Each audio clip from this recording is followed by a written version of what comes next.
I'll never forget the moment the doctor, he was down on his knees, he just finger pricked her in the GP's office, looked up at me and he was just like, James, you need to take her to emergency.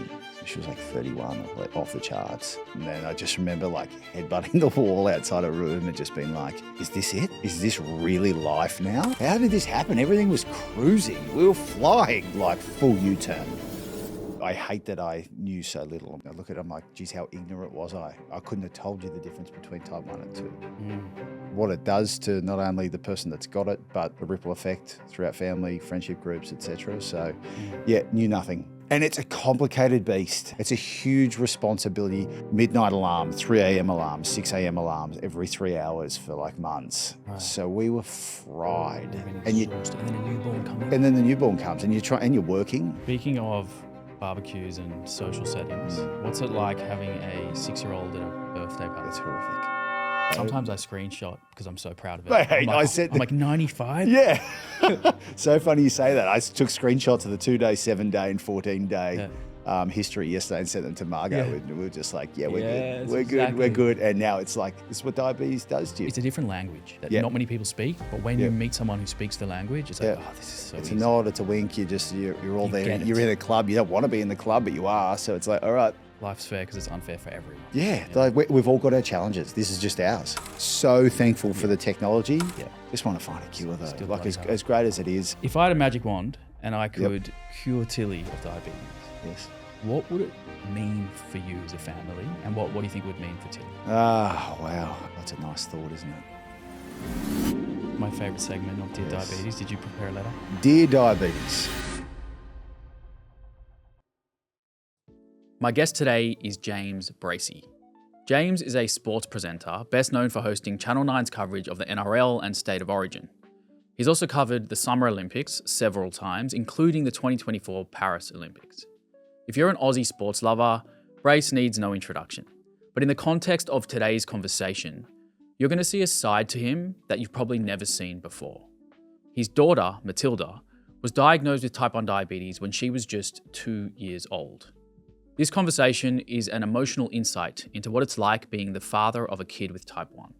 Brace is open and honest about the challenges, the mental health struggles, and the physical toll that diabetes takes on a family. But he balances it out with hope and gratitude for the life that Tilly can live. He closes the show with a letter to diabetes that gave me full body shivers. It's an exquisite piece of writing with an equally powerful delivery. Dare I say, he was born to be in front of the camera. This podcast wouldn't be possible without the support of Medtronic. I'm incredibly grateful, not just for their technology, but for the people behind it. Medtronic puts patients first. They truly care, and I feel it. So to my Medtronic family, thank you. Let's get into it. Here is your daily dose of James Bracey. So I'm excited for this conversation because you're the first father of someone living with diabetes to come on the show. Obviously, my own father is someone who I've spoken to about diabetes, but I haven't really spoken to many dads to get their perspective.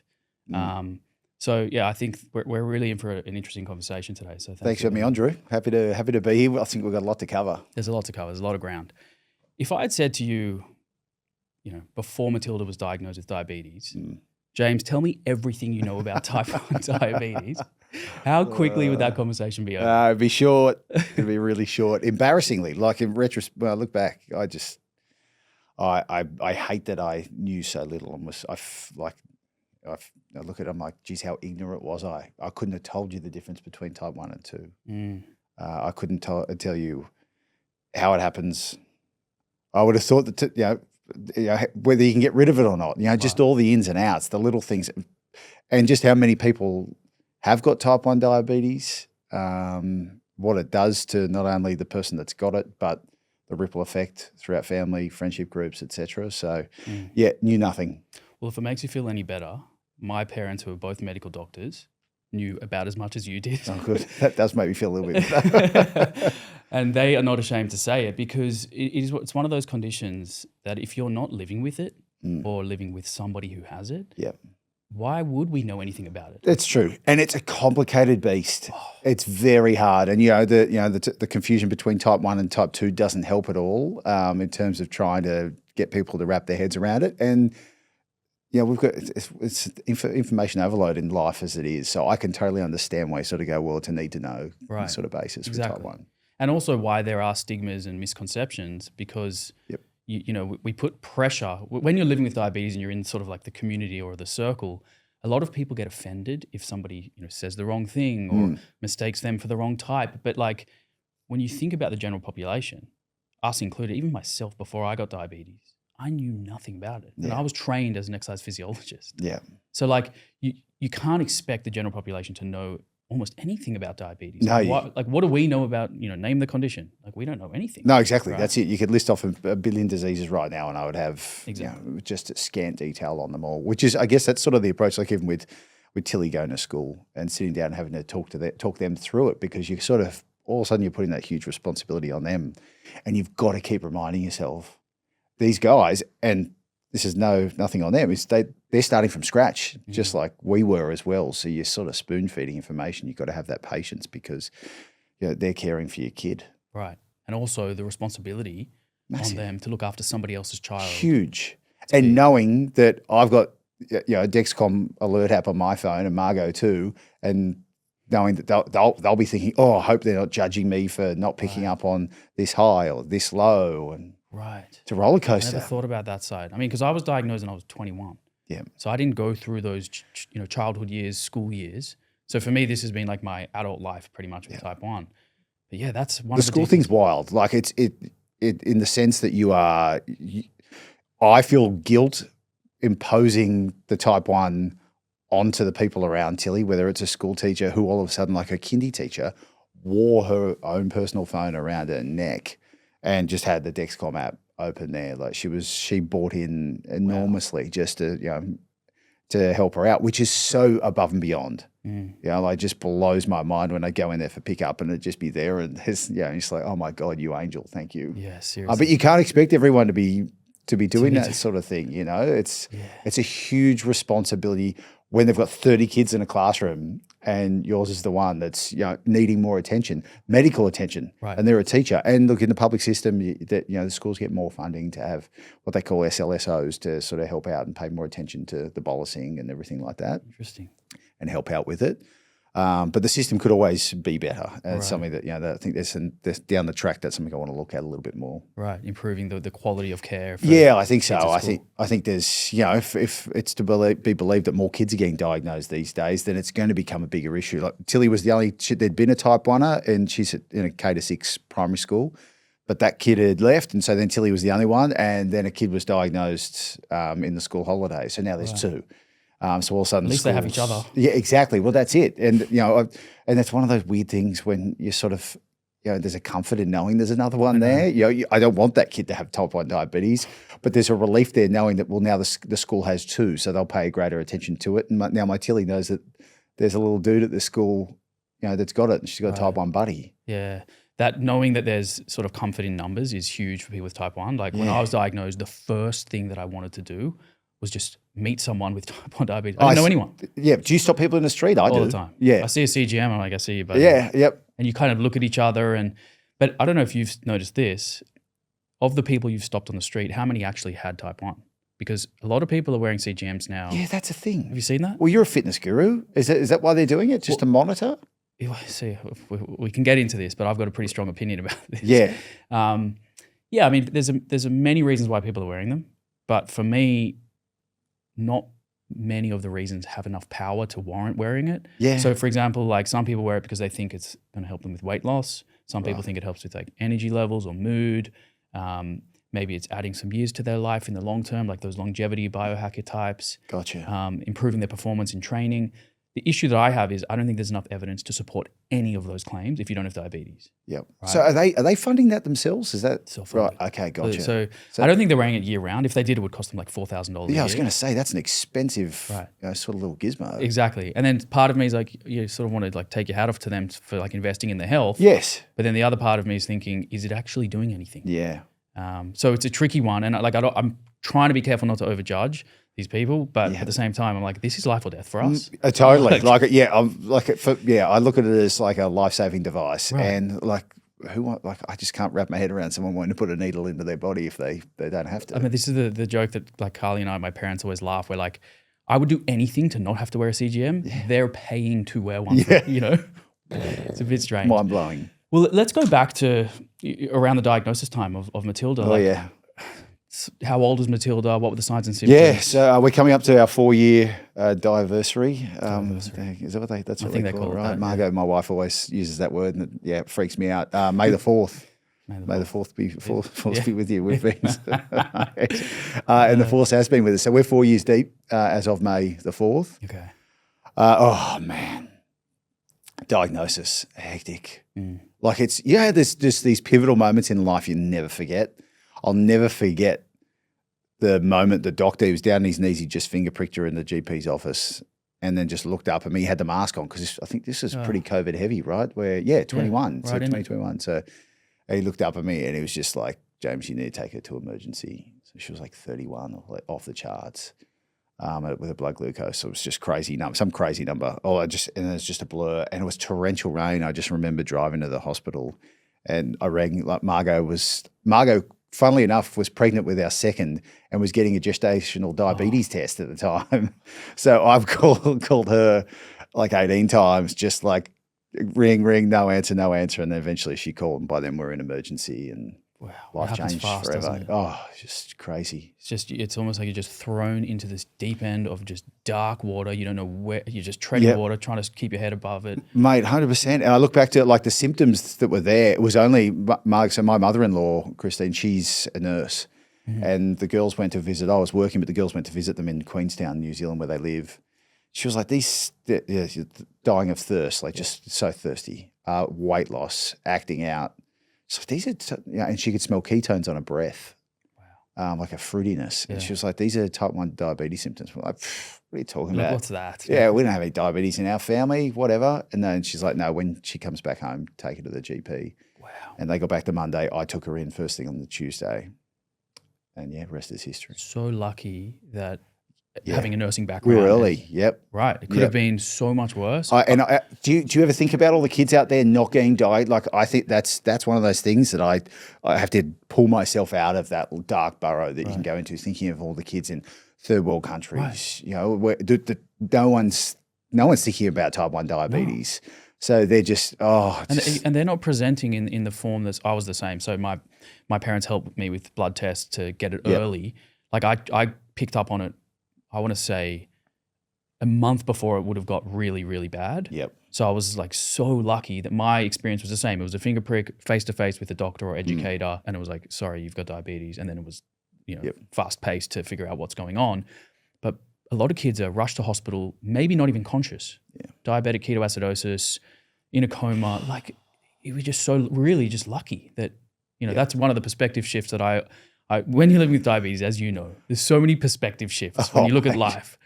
That's one of them for me. It was like, I had the best diagnosis you could have, if you can call it that. It's just trying to, you have to, like I was saying, like you can go down these dark holes with it, but you've got to put yourself out, realize where we live, the treatment we have, how lucky we are.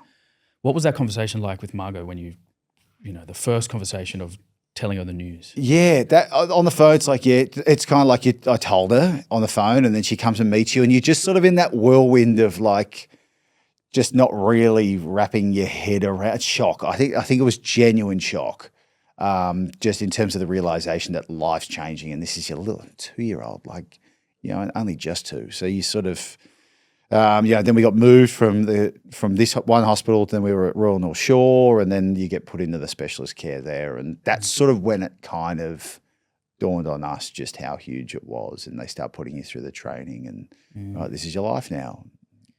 And what were those conversations like with the doc? Like, do you remember the first conversations you had? Or like, this is what diabetes is. This is what life's going to look like. Or it's just too much of a blur. Yeah, no, I do. I remember being really worried about the needle pens because Margot and I both hate needles. Yeah. Hate them. Yeah. And it's sort of like, huh? Like what? How many times a day? Yeah, and we're jabbing it into our own kid, and it's just like tough. That's for me. That's the part that far out. Like we struggled so much with that, and then once you're home and you're on your own, like we're in the hospital for 5 nights. Right. And then they're sort of your go-to for your help, and you've got your educators, and they're an amazing team. Yeah. But once you're home, you're home. Yeah. It's on you Survival of the fittest once until you there's an leave. emergency, and you got to get it right, because that's your pride and joy right there, and you got a second one coming in a few months' time, so get on with it. And then I just remember this key moments, like just like having to get Tilly, and like she knows she could see the needle coming or whatever and doesn't want it, and then just having to like kind of grab her, push her up against me, and then just like jabbing the bum, and like just get it in there. And with a needle, like you're not sure, just putting it in her butt, and you don't know how much you're getting in, how much you're not. And it's just, oh man. And you finger, like at that stage for the first few months, maybe 6 months, we didn't have the CGM. We were finger pricking too, so it was like midnight alarm, 3 a.m. alarm, 6 a.m. alarms every 3 hours for like months. Right. So we were fried. And then a newborn coming. And then the newborn comes, and you're working at the same time. So and you're trying to be a parent and a good person. It's character building. Wow, it's a lot to deal with. Yeah, which meant like that's why my love for people, like, and I'm shamelessly just anyone with type 1, if I see them, I'll be straight up to them. Yeah. If I see any device out there in the wild, I'm just like, yeah, you're the best. I just know you're a good person because of the crap you've been dealt. So true. I mean, again, hearing it from your perspective. See, I didn't know any of this, especially from the perspective of a father with a 2-year-old and a newborn on the way. Yeah. There's the lack of sleep for you, but also for Tilly. I imagine she wasn't waking up for all of the finger pricks. She could sleep through it. No, I learned to go to her toes rather than her finger, because if I found if she pull her hand away or whatever in her sleep, whereas the toe, it's a bit thicker skin too, but I could, if I did it right, I could manage to get the blood out of it without actually, not the nerves aren't as sensitive, I guess, interesting, in the toe. So I found that a really good way to sort of grab her blood without waking her up. Right. But I remember walking out of her bedroom one night, and I'd wasted like 3 sticks trying to get it because she was flopping all about in bed and didn't want it. And then I just remember like headbutting the wall outside her room and just being like, "Is this it? Is this really life now?" And this sounds so selfish because she's the one with the type 1, and it's like, is this like, how did this happen? Everything was cruising. We were flying. Like, we were happy with our jobs, happy with where we're living. Got this healthy little 2-year-old, and now it's just like full U-turn. Full U-turn. Wow. But, so there was 6 months of finger pricks and needles. Yep. How many needles a day are we talking? Oh, crikey. It's a dozen, I think. Like correction doses, mealtime. Yeah, exactly. So, that's another thing I didn't think about is like the way a 2-year-old eats compared to an adult. Horrific. So different. Horrific. And then if they don't eat it, you bolus for it, you give them the insulin for it, and then all of a sudden they go, nah, don't want it. And you're like, well, I've just given you 1.5 units, and 1.5 units in a little body that's a lot. Right. So then you might have to be giving them something you don't want to give them. Candy or dirt. Yeah, it's just rubbish, and that's how I despise doing that. But sometimes you just got to do what you got to do. Right. So were there cases where she actually just said, you know what, I'm not eating anymore, or I'm not hungry? Yeah, done. And then you're getting cranky at your kid for just for not, and you're having to go, all right, well, negotiating. And there was, we had 2 different types of insulin too. There was a slow release one that was sort of like, helped with your basal in the background. Yep.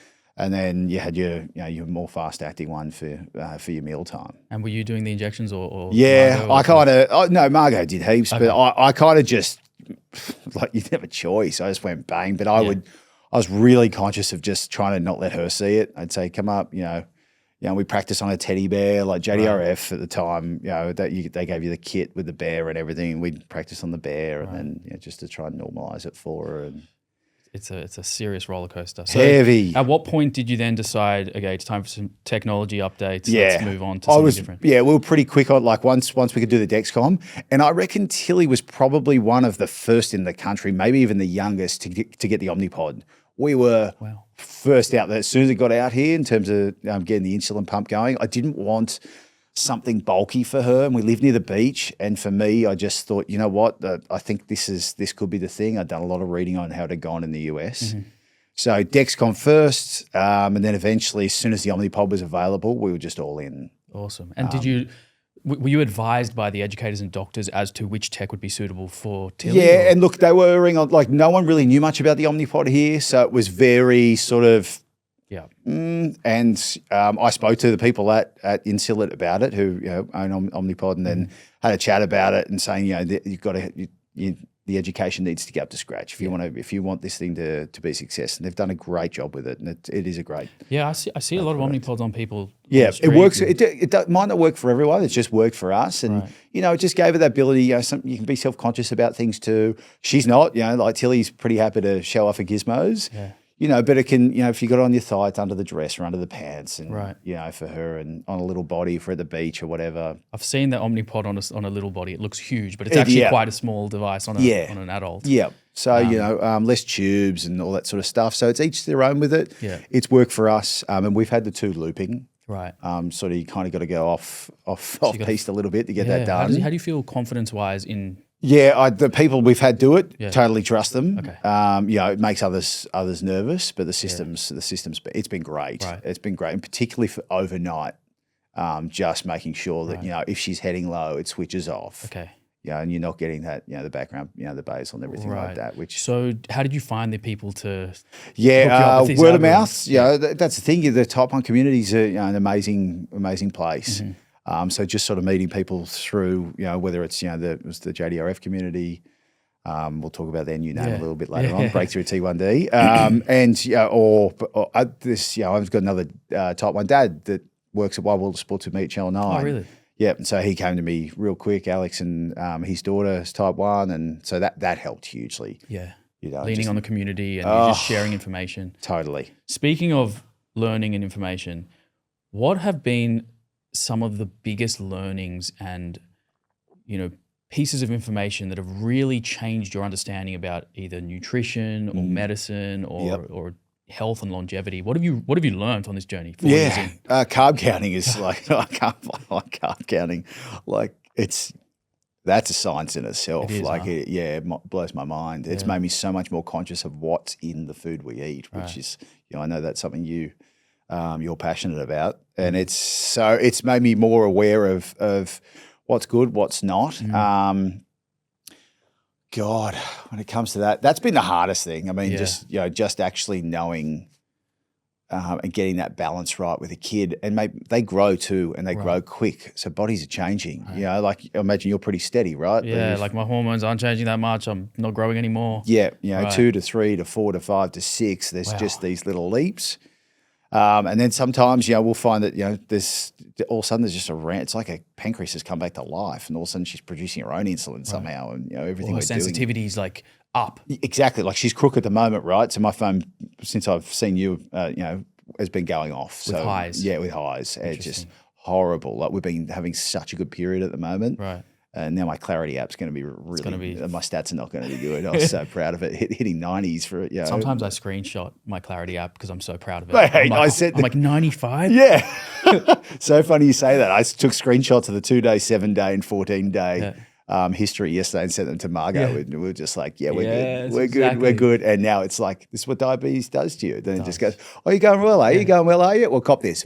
Bang. And here we are. And she's crook as, and she's just flying at the moment, no matter how much you put in. Right. And then all of a sudden, it's all stores up and then just goes bang, and she will just crash. And then you're trying to catch her, and then you don't want to give her too many carbs because she might bounce back up again, spike, and then you're back in the high zone again. So it's like... That's the roller coaster. Yeah, Dr. Dad and Dr. Mum. Seriously, that roller coaster right there is unfortunately something that people go through actually like every day. Yep. I know that Tilly's going through it now because she's unwell. Yeah. But like when I was doing my clinical placement, I was actually working in a diabetes clinic, and people were coming in and showing their data every single day. 22, 2.2. No. 22, no. 2.2. Just like this, 24 hours, day after day, all year round. People just live on that roller coaster. And imagine how like lethargic you feel. Well, that's the thing, the impact. I see it on Tilly. Like I see the impact it has on her. And that's a guilt thing I get too. If she, I get distracted with something, or we're at a party and she sneaks some food or whatever. And you just sort of like, then you just go, bad parent, bad parent, no, bad you parent. can't. But that's the guilt, that's the guilt that comes with being a Type 1 parent. It's there. It is there permanently. You just have to learn to deal with it. Wow. I never thought that it would be guilt. I just can't relate to that at all. Maybe Like, it shouldn't be, but it I don't think is. it should be, but yeah. So what is that guilt? Like, is it that she's going like suffering? Well, you can essentially, always do better. You know, you just, exactly. I don't like, I can, if she hits a low, Daddy, and she can feel it now, and then she communicates it so well. That's amazing. Which is unbelievable. Like, she's just a little adult. Yeah. But, she, like, Daddy, I feel low. And I'll be like, oh, I haven't heard the alarm. Or maybe someone, bumped it. And so it's not going off. And then I see it and then it's like, oh, and you're just trying to mop up the mess. But it's too late because she's already feeling the ill effects of it. Mood's down. Like, look what I've done. Right. Well, you're a carer. Right. Got to get it right. Right. But also you're, thankfully you can lean on these devices like Dexcom, which gives huge. you And we're so lucky. Like, man, I hear some of the old school methods that they used to do to, it's like the big needles and boiling them apart and like brutal, barbaric. Yeah. I mean, honestly, 100 years ago, we wouldn't even be here. No, that's it. You would not live They're more buried than a couple of weeks or months if you're very lucky. 100%. So, no, so thankful for the technology. Yeah. Just want to find a cure, though. Still like, bloody as great as it is, I love the technology that's out there. And all these great companies, Medtronic, I look at what they do and the work they're putting into it all, and they're all on the same mission. It's like everyone's out there. Like, in the end, we all want it cured. Right. But at the moment, it's about making sure that anyone that's got it is looked after as best as possible. Right, exactly. I think quality of life is so important, and we can live a great quality of life. Yep. But a lot of people also live in the hope of a cure. Yep.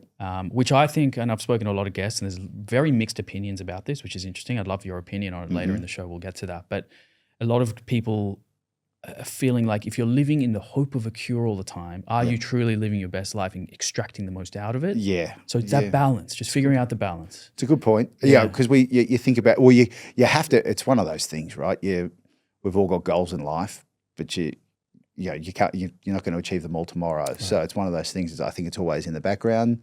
I want the cure. I love that people are working for that cure. I'll do anything I can to help them. But we've got a life to live in the meantime. Right. And if you look around, you're going to see role models of people living a great life, which gives you positivity and hope and inspiration. Well, I've got my own role models as well, like every single person who's come on the show, I've left inspired going, man, we really can live a good life. Yeah. And there's also the other side, which is some people live a very difficult life with diabetes because it is so dangerous and it is hard. So, even for me, sometimes, and I was talking to my parents about this on the show, I catch myself being careful not to overhype the positive side of diabetes. Like, look, you can live a great life, because some people just may not get there to that extent that I worry that I'm sometimes portraying an image that is maybe unattainable for some or puts pressure on people and makes people feel worse about themselves. Yeah. So I want to be honest now and just share like the good days and the bad days, because there's plenty of both. Yep. And I think it's important for sort of anyone listening to know that like what you see on social media and what you see, it's a lot darker than that. Yeah. I'm not in the mood to share the darkness when I'm in it, right? But when you're in a great mood, you want to share it. Yeah. Well, that's like the thing with social media. If it's not sexy, you're very rarely going to see it. Right. And unfortunately, type 1 diabetes, there's a lot of things that ain't sexy about it. It's not sexy one bit. Yeah. There's not much sexiness. So when Tilly's having a low, is she like excited to have a snack to get her sugars up? Or is she... Yeah, but she's also pretty savvy and will like, sometimes cry wolf and oh, Daddy, I feel low. I'm like, darling, you're cruising at 6. Come on, mate. So she's smart now, man. She's clued onto it. And there is, and like she'll have her choice of what she wants to have. But if I'm always going to err on the side of something that's a lot healthier than shoving a candy cane in the mouth or That's the thing about diabetes. It's a fast track to eating a lot of candy if you kind of want to. Totally. And I just, you try and do your best not to do that. Sometimes you just don't have a choice. We were big on the jellybeans when she was real young. Don't find they help as much now, so we've moved on to other things. Mm-hmm. So just, it's you work out a way. If it's near mealtime, then maybe you get the meal in early or whatever. But right. Yeah. It's different every day with her. Yeah, and it will change, ongoing forever, essentially. Like I was saying to you just before, like I feel like I'm in a good place now where I'm like, okay, I'm cruising, stay on cruise control for as long as possible. But I also know that expectation of like, you can't be perfect. Not realistic. It's not going to happen. No. There will come a time where things are going to change for me. and maybe I lean on other technology, and we'll see. But like, you do also want to celebrate the little victories when you're having them. Yeah. It's a delicate dance, that one. Let's talk about nutrition. Yeah. So what is a 6-year-old eating to help either manage diabetes, or what have you found are the easiest foods that aren't sending the blood glucose on the roller coaster? Yeah, like I love it when they eat meat. When she eats meat, it's great. Just flat? Yeah, it just cruises. Like last night was like lamb chops, grilled in the oven, just like with some veg, bit of mash, and that's the only thing that'll pretty much set it. And the best thing about meat is, proteins that fills you, and will have a better sleep that night if she's had meat. Right. Oh, interesting. As opposed to pasta. Okay. Pasta's a killer for. Just that, and the late spike too. So we'll eat it, should be fine, and then we'll just be going to sleep at say 9:30 or whatever, and then all of a sudden there's bing, bing, bing, and the alarm's going off. It's like, oh, the pasta hit, and then you're sort of playing a bit of catch up, and I'll be up for another hour or two, just trying to make sure that we can get it back down. So you just got to be really on top of it, right? That sort of stuff. Yeah, I've been on that.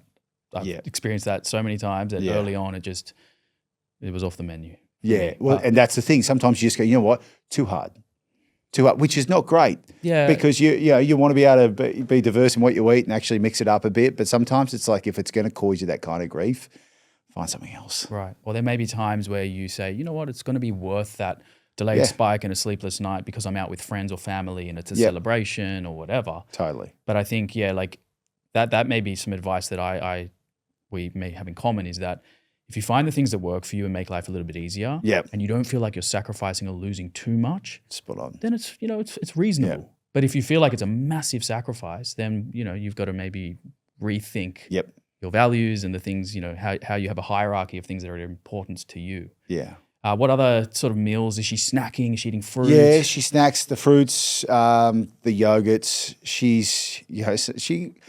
There's low carb foods that she'll sort of buy into, like whether it's your cheeses or your meats, she loves a cabanossi stick, like she loves that, but she's your stock standard kid with your sandwiches, loves sushi from the canteen at school. So that's another one where it's a slow release carb, right? So it's going to hit a little bit later, which is always a bit tricky. Right. Loves it, but loves a treat on top of that too. So I reckon we've got a good balance with her. Yeah. And having a little sister there too, so you're sort of catering for both of them. Like, we very rarely feed Tilly one thing and Abby something else. So Abby's 3 at the moment, so they'll eat together and they'll eat that's great. The same thing usually. Which so it's always the person with diabetes influences the whole family. Yeah, Then the parents eat different, and the kid, totally. That's how it is, right? Yeah, and we're eating pretty what I would say normally. Right. Good range of stuff. Great. It's taco night, or your spag, or having a barbecue. It's all pretty standard. Speaking of barbecues and social settings, what's it like having a 6-year-old at a birthday party? It's horrific. What? I can't even imagine. But talk us through it. It is. Because the thing to do these days is to have all the food spread out the table and show it off so you can gram it and do your thing with it, because that's just how we roll these days. And it's just a buffet, and watching Tilly's eyes light up. Yeah. And this is a part that breaks my heart. The kids will be all over there playing, and she sort of has this obsession with food when it's like she's just seeing things that maybe she doesn't get that often. And she will just stand at the buffet and just obsess over it.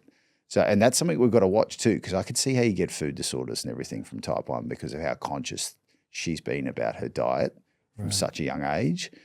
Wow, that's so interesting. Yeah. It does make sense, because when you have diabetes, it's like everything. Yeah. Because everything you eat will influence your blood glucose in some way. Yep. And there's so much regimented patterns to Mealtimes. It's pre-bolus, how many grams of carbs, how much insulin. And then when you just see a buffet. It's just like this buffet of cupcakes and sugary lollies and, oh my God, just everything. And then there's the cake. Yeah. Right. So, and she'll just sit there and just be like, can I have that, Daddy? Can I have that, Daddy? Can I have that, Daddy? So you're sort of, you're bargaining and going, right, bit of that, now go and play. And then will she go to a buffet and just start stuffing her face, or does she know to? She knows the rules. Like she knows that go and have get excited, go and have a look, and that she'll be able to convince me that. But you don't want to play Grinch either. Like, you want the kid to have fun, but you also you don't want to be chasing her around with trying to keep bolusing her, etc. throughout the whole thing. The drop-off parties were almost like a no-go because then you're just lumping her onto them and having to call the parent running. Like you pretty much just got to be there with her. You know, there's no drop and go. What about, obviously at school you can't, but you said there's people who can look after her. Yes. Is it similar at school where she's like, you know, goes to the canteen and just kind of wants to... So school are all over it, which is amazing. So, and they can communicate with Margot and I on the text message. And that's pretty key. That's huge. And can you see her blood glucose? Yep, 24/7. 24/7. Yep. Right. So if you're on set, let's say tonight you're at the footy. Yeah. Yep. Will you check or? Oh yeah, absolutely. Really? And I'll be like, and sometimes Margot might not be, might not hear the alerts or whatever, so I'll text her and go, "Oi, she needs a beard," or.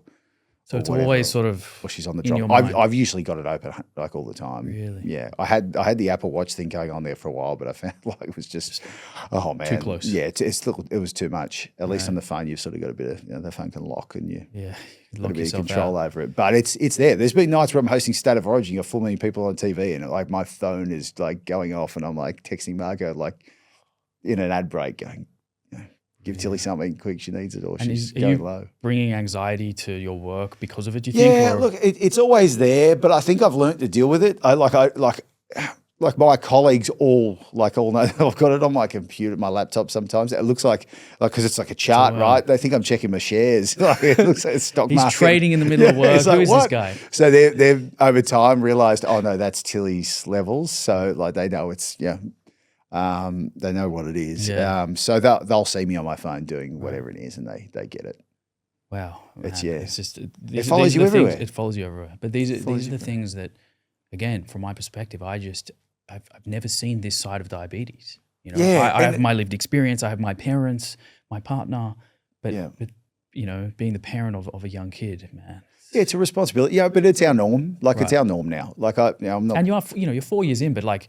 That's still kind of early days. You're going to get it will get easier. Yeah, well, that's it. Like as she gets older, like when she'll have more responsibility for it down the track, and I'm sure the technology's only going to get better between she's 6 now when she's 16. Right. So yeah, exactly. That gives you confidence to totally. think about like the quality of life today with the tech we have compared to what it can be in say 10, 20 years. I look at what it's done in 4 years, right? And I'm like.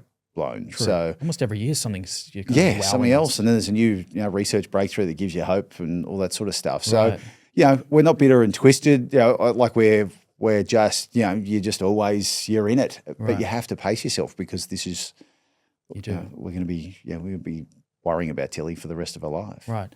Speaking of pacing yourself, diabetes burnout. It's like a buzzword that people throw around. It's like people with diabetes eventually get to the point, not everyone, but some people, where they just feel burnt out, like they want to just quit. Yep.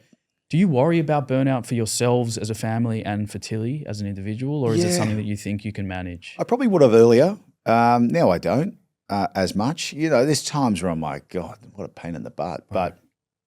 But I worry more for Tilly. Just.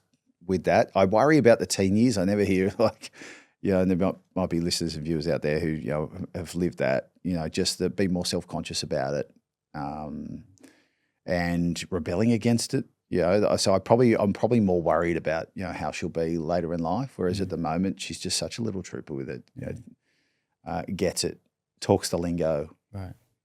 Like if she had her way, she'd be bolusing herself and. Dictating her levels and all that sort of stuff. Yeah, it's kind of amazing. Like you want, again, advice that I've given to young kids because I've trained kids who are like 12 who want to be athletes. Yep. I say the quicker you can find pride in wearing it and not being afraid to hide it, the easier your life's going to be. That's it. Like if you're trying to hide this thing, there's going to come a point in time where you're going to burn out. 100%. Alexander Zverev, the tennis player, like he hit it from everyone until he's like 23 or something. Imagine the burden on him. Horrible. Like just that mental load. And he's an athlete. He's doing his thing, and the ignorance that was shown towards him as a player, I think he was like shooting up on the side of the court. It's like, guys, really? I know. Yeah, the media response and also like the general public, again, we've just highlighted the stigmas and misconceptions and just, as you say, ignorance. Yeah. People just have no idea None. what type 1 is. Yep. And I can kind of understand why, like he talks about how he thought his rivals would see it as a weakness, but also there's just a whole lot of explaining that has to be done with it as well. And maybe some people, people don't want to be defined by it as on top of that too, and then it would become a thing. But, like I've tried to wrap my head. I've spoken to him about it, and he was, you can just see how like once you start, you can't. Like I love talking about it. Like I love talking about type 1. It's become a passion because of the life that we're living. Yeah. And you could see, when I was interviewing him, how much he was immersed in it and started a foundation, and he's realised he can make an impact because of the role that he has. Right. Yeah, I actually watched that interview, and the first thing I saw was relief. Like he was just weight was you can see it there. It's like it's out. Everyone knows. Yeah. I don't have to hide it. I don't have to like worry about those conversations. He doesn't have to look over it. It's done. Easiest interview I've ever done. Yeah. Like it's like this, chatting with you, because it's just this. You're in this little bubble, right? That you both understand. It's a different language that not many people speak. But when you meet someone who speaks the language, it's like, oh, this is so. It's easy. A nod. It's a wink. You're all there. You're in a club. You don't want to be in the club, but you are. So it's like, all right. Right. Yeah. Exactly. So I was speaking to a diabetes educator on the show, and we were talking about the prevalence of eating disorders, as you just mentioned, in type 1 diabetes. It's a thing? Oh, mate, it's like well beyond the general population. I can't remember the stats exactly. I'll dig them up and I'll either put them on screen or put them in the show notes. But the levels of eating disorders in people with type 1 is higher than general population, and it is higher in women.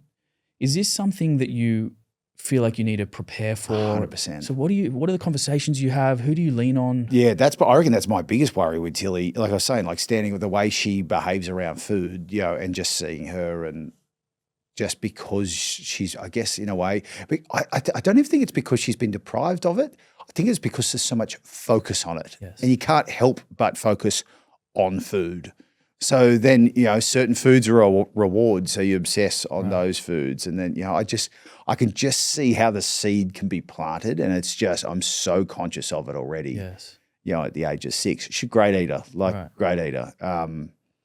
But it's just, I can understand why people can become obsessed with it, why it can become an unhealthy obsession.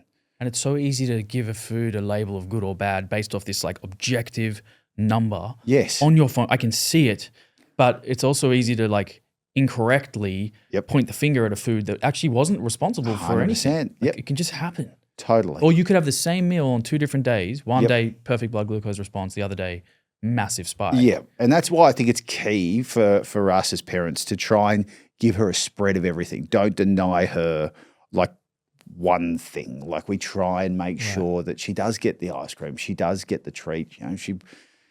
Sometimes she'll we might be at the local bowling club and want some Coke Zero because one of the other kids is having a solo or whatever. And I'm all for that because I want her to have that balance and for there nothing to be to be denied. Yeah, nothing to have like the most as close to normal life that a kid can have. Exactly right. Do her friends talk about it? It's funny hearing them talk about it too. Like the Tilly's type 1. Like the alarm will go off in class, the teacher says, and then Tilly's low, miss, Tilly's low. Like they're all aware. Right. They all get it, but like 6-year-olds, man, they're legends. Like that, there ain't no judging at that age. That's so true. And it's so cool. And I love it. So no one's like nasty about it or Nah. Like even Abby sometimes. Like obviously our 3-year-old, like she'll put something on her leg and it's like, look at Daddy, I've got an OmniPod. Like it's just that's so sweet. And they're just it's a cute age to deal with it. 16 as opposed to 6, probably a different world. But the ignorance at the moment is bliss. Yeah, enjoy it. Yep. Yeah, because imagine those teen years are tricky. I mean, I coach a young kid he was on the show with his mum. And I started working with him when he was 12. He's like got dreams to become a professional athlete. And just navigating those teen years, the hormones, the growth spurts. Yep. It's like, it's coming, it's coming in slow. It's on its way and that day will eventually get there. But, you just got to sort of enjoy. Diabetes does teach you to just live moment for moment, day for day. Yeah. Because it's so different every day. 100%. That you learn not to ride the highs too high or the lows too low. No pun intended. You know what I mean? Like those psychological fluctuations. Well, that would lead to the burnout. Right. Like you've just got it's the marathon, not a sprint sort of mentality that we are. And not being overly attached to these outcomes. And that's, the tricky part of diabetes. Yeah. It's a numbers game. Yeah. And you're looking at these numbers every day and you're getting this feedback and then you go to see your endocrinologist or your educator and you're unpacking your data together and you're saying, okay, this is where you can do better. And it's just, all the time you're just focusing on these like targets and zones, and Yeah. sometimes you just want to block it all out, Yep. not worry about it. But I think that's where the technology is going to really play its role. Yep. Is Definitely taking away that mental burden because you know that you're being kept safe by these devices. Yeah, which is why I think that especially for us overnights, like having to, I think back to those midnight and 3 a.m., 6 a.m. alarms. I'm just like, wow, like that was dark time. Whereas now it's, I woke up this morning, it was just this flat line cruising at 6 all night. Like that's like I'm skipping into the day. Yeah, you're starting your day on the front foot. Yeah, it's like this is good. That is amazing, and for you and Tilly, like I'm sure she feels better. Yeah, and that's where the joy comes from. That like there's the personal satisfaction of going, yes. But it's also like now she starts the day right. There's no lethargy. She's had a normal night's sleep. She's good. What about like movement, sport? Yeah, exercise. Tricky with a kid. Like it's like sometimes she'll have this random low when I'm not with her, and then I'm like, oh, she's a dance class or she's soccer training and things like that. And okay, so activity has an impact. Swimming lessons, water. Like being in water in general, man. Like, it's amazing the drop. Right. Like she'll be like it's just so bizarre. Just that's off a cliff. One thing. Like we'll jump in the pool, and all of a sudden she'll go from 10 to low. Right. Is it? Have you checked that it's not a false low?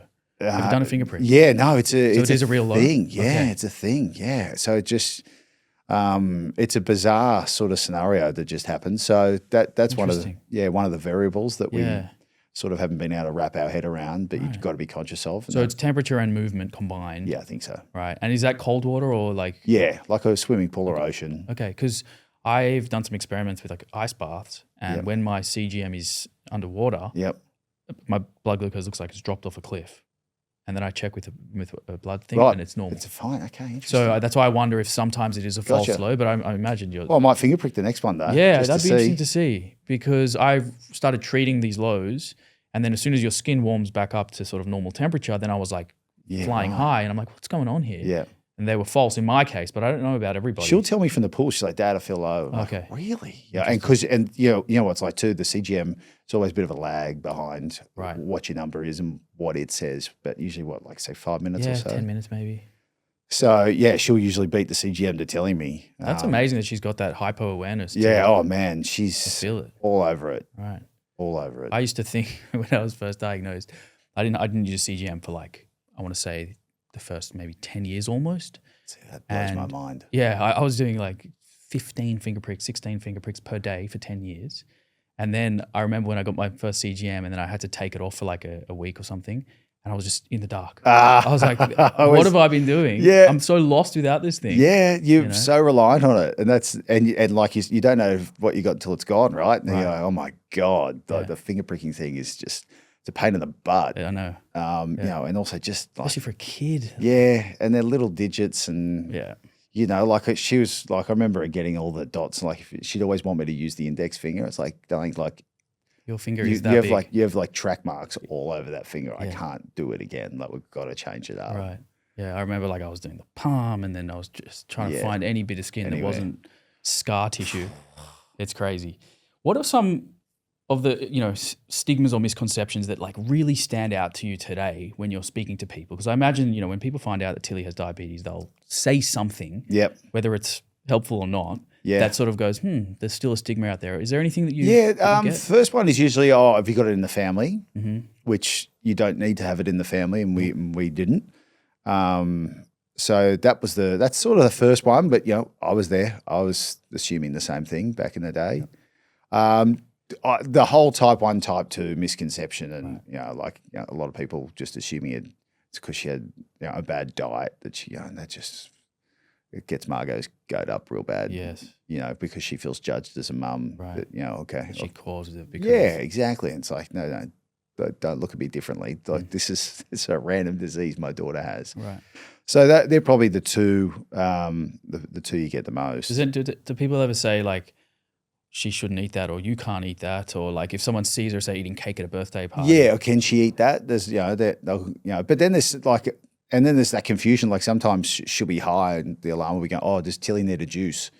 Right. Like it's in their head. They're not they don't know what does what. The Right. juice is obviously going to send her even higher, so don't give her a juice when she's, and that's, Right. again, that would have been me Sure. back in the day too. I mean, I've heard people say, when you're low, should I give you the shot? Oh, Because they think, Oh, I know, it gives you palpitations. I know. Because they think it's like, when people have anaphylaxis and they need an adrenaline shot. yeah, it's the opposite. It's the opposite. Yeah. That to me is the kind of the scary thing. I'm like, Yeah, unless don't you got a quicker ever gun. touch this thing. Like, Yeah. I had to tell my mates early on. I'm like, if ever in doubt, just give me glucose. Yeah. Don't touch my thing. Yeah. Don't even tell me to do anything because it can go downhill. High's a better option than low. Right. If it's going to be one of the two. Short-term highs, I'm Yeah. not really that scared of. A short-term low that's like severe, it's scary stuff. But thankfully, again, you were saying you were setting an alarm every hour or whatever it was for the first 6 months. I had the same strategy. You're the only person I've ever spoken to who's had this. As an adult, I did it for like 3 years Oh, mate. because I had so much fear and anxiety around Yeah. evenings, and I was a bit silly in a way because I wasn't using a CGM, and I had the opportunity to, but I had a psychological barrier. Yeah, I can didn't wanna wear totally it. understand that. And I was talking to my parents about this, and just the sleep deprivation and trying to undo that. Yeah. It can really take a toll. I That's- imagine you guys are now sleeping well as a family. No, we're good now, but I can that's a lot. 3 years of that, man. We had Roughly. months. I mean, it's a bit of a blur, but it was A long It was a time. long time. Yeah. It was well over a year. Too long. Yeah, exactly. 6 months is too long. Well, I wanted to play this like hypothetical sort of thing with you here. I love a game. All right. If I had a magic wand and I could cure Tilly of diabetes, Yes. what would it mean for you as a family, and what do you think it would mean for Tilly? Ah, wow. God, it's a nice thought, isn't it? I think it's probably just relief. Like, I'd just be relief for her. For us, it's one thing, but it's just like, I think all our anxiety and stress is built on the fact that she's the one impacted by it. So for me, it's just that little body, being healthier. It's just, for her not having to think about something which is her norm, and she knows no better. But the relief is the first thing that comes to mind when I hear it. Like, I just think of that one day that actually being a reality. And you're right, you've got to kick that down the road a bit in your head and not stress about it each day, because it's a long way off. But yeah, I think that's the word, Relief. the feeling that comes to mind.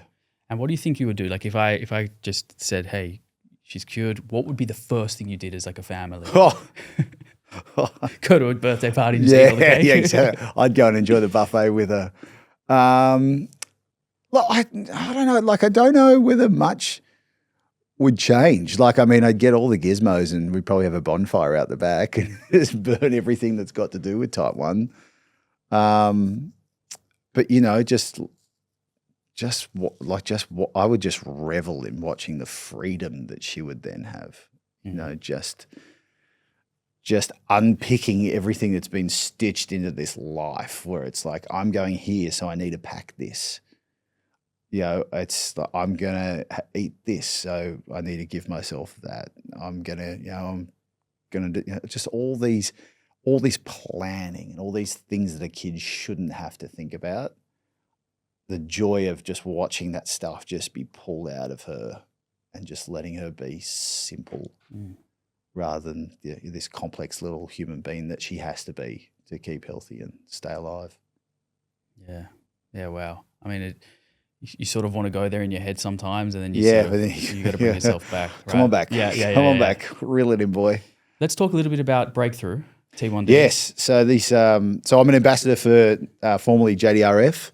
There we Put go. the hat on. Nice. Breakthrough T1D. So these guys, when Tilly was diagnosed, she got a pack straight away from JDRF, and just welcoming you to the world, trying to cushion the blow. And the dad I told you about, who was a type 1 dad at Wild Willer Sports at Channel 9, he introduced me to the CEO, Mike Wilson.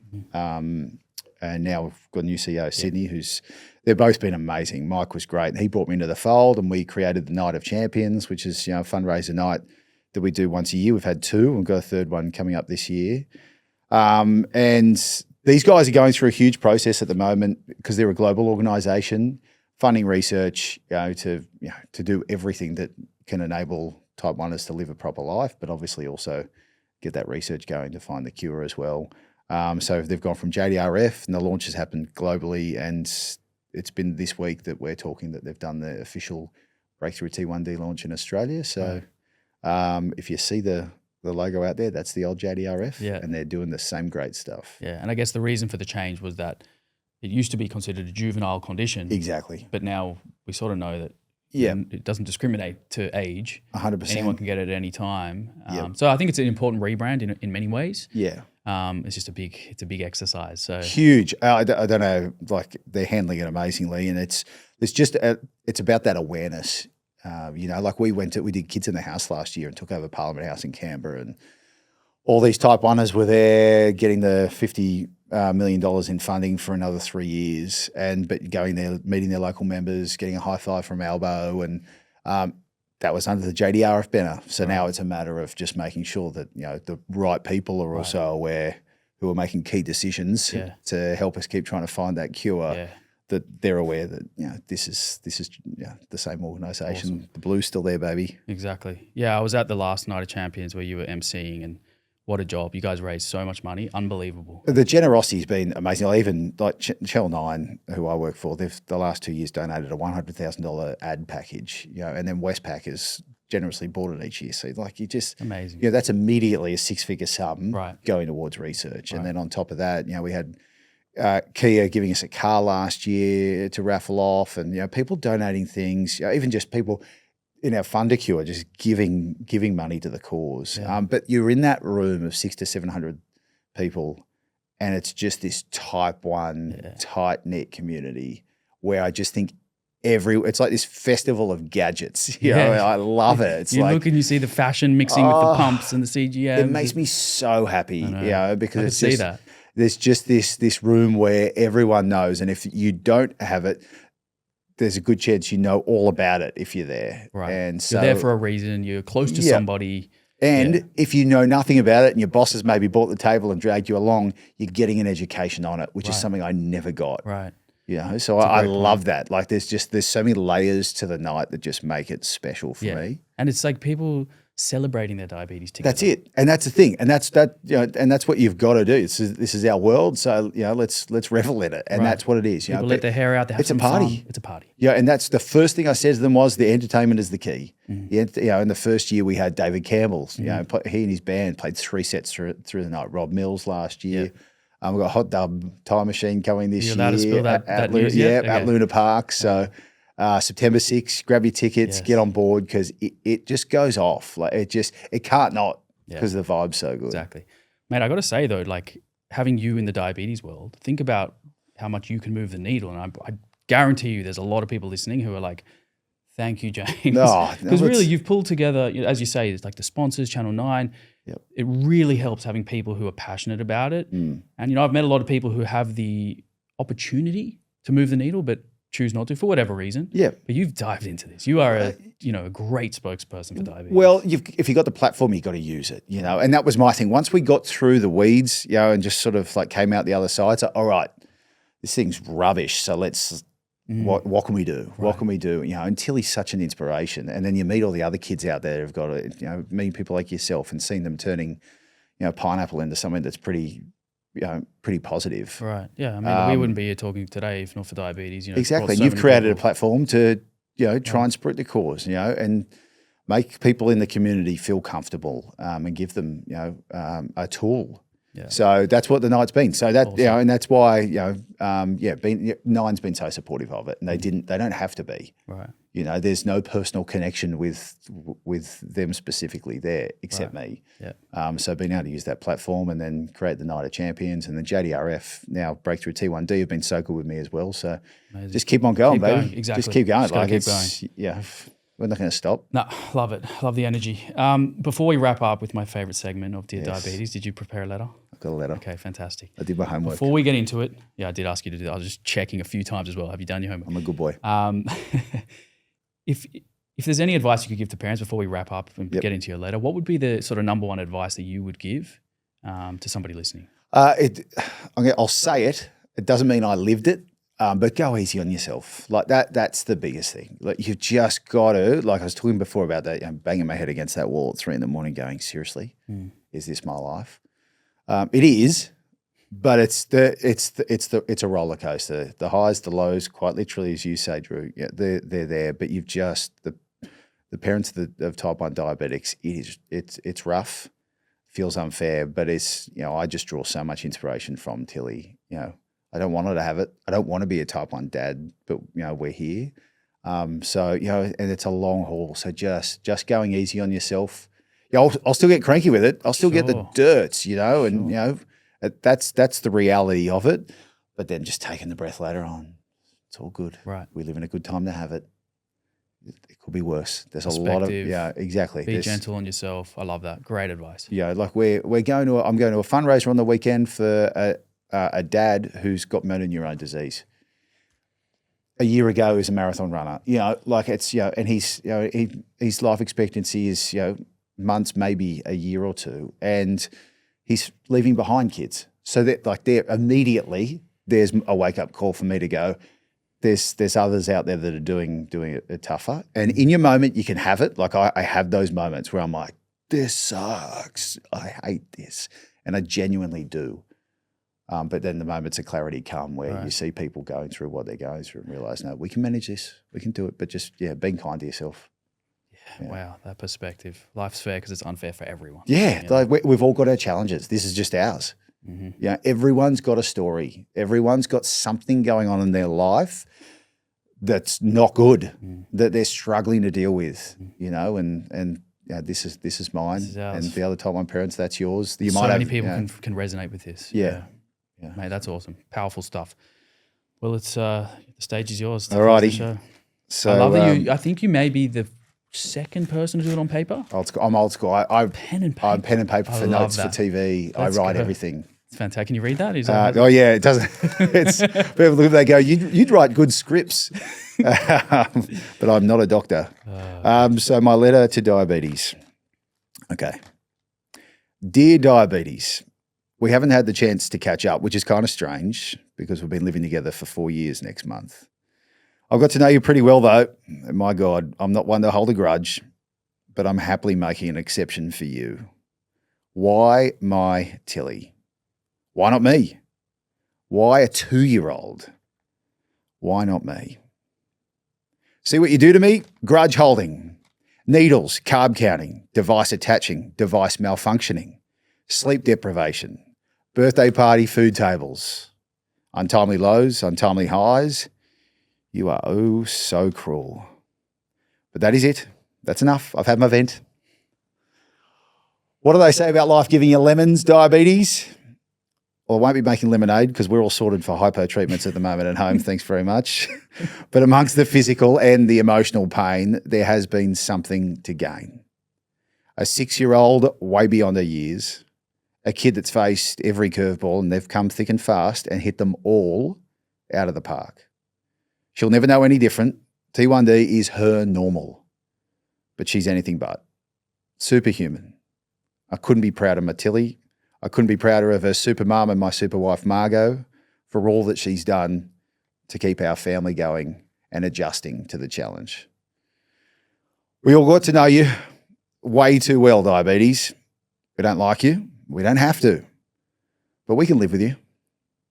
And all those other type 1 warriors out there that we spot in the wild and meet, they all inspire us just to keep on going. And one day, we'll get to say goodbye. It'll be you leaving. It won't be Tilly. It won't be us. I have no doubt about that. So do your best. It won't be enough for whatever your mission is, whatever you're on. Throw it at us, whatever you've got, because my Tilly's got you covered. Batter up, baby. Batter up. There we go. Wow, mate, full body chills. Wow. I enjoyed writing that because I could have gone on for hours because she's a little champ, my Tilly. She's a ripper. That was so well written and delivered. Literally full body shivers. Wow, incredible stuff, mate. Thank you for being here. Thank you for that conversation. No, thank you, Drew. Thank you for everything you're doing. Mate, I'm doing nothing. Like I'm a dad with a type 1 kid, just trying to do what we can, but also keep her healthy. And it's a pleasure to be here. It's kind of therapeutic chatting to a type 1 and mate about all things T1D. Also feels nice to write it down sometimes. Yeah, it does. It felt good to read it out. I did the first episode, and I'll tell you what, it felt Yeah. Very nice. No, Well, thank you, mate. Appreciate the Amazing opportunity. stuff. And hopefully we can have another conversation again one day when Tilly is not living with type 1 diabetes. My God, wouldn't that be One something? day. Thanks, Drew. Thanks, mate. Thanks for listening. I hope you enjoyed that conversation with Brace. I'm sure you'll agree that having Brace as part of the diabetes community is going to send us forward towards finding a cure, as he mentioned with Breakthrough T1D. I'll see you in the next episode for another dose of inspiration and education.